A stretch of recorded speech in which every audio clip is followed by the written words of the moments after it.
રાજકોટથી સમાચાર જેતપુરમાં ઝડપાયેલું ભેળસેળયુક્ત દૂધ મુદ્દે ખુલાસો વંથલીના જાપુદર ગામથી દૂધ મોકલાયું હોવાનો ખુલાસો 5400 લીટર શંકાસ્પદ દૂધની તપાસમાં ચોંકાવનારો ખુલાસો થયો જાપુદરની અલગદણી ડેરીનું દૂધ હોવાનો ખુલાસો લોકોના આરોગ્ય સાથે ખિલવાડ કરતી ડેરીઓ બંધ કરવા ગામના લોકોએ કરી છે માંગ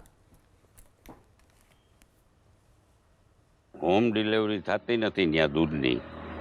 અને અમારે એવા પશુ નથી એટલે આ ઘણો ટાઈમ થી આ બોગસ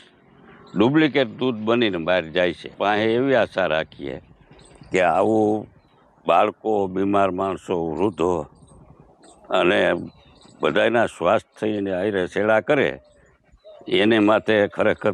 પૂરેપૂરી સજા થવી જોઈએ અને આની યોગ્ય તપાસ થવી જોઈએ। જાપુદરની અલગદણી ડેરીનું દૂધ હોવાનો ખુલાસો લોકોના આરોગ્ય સાથે ખિલવાડ કરતી ડેરીઓ બંધ કરવા ગામના લોકોએ કરી છે માંગ।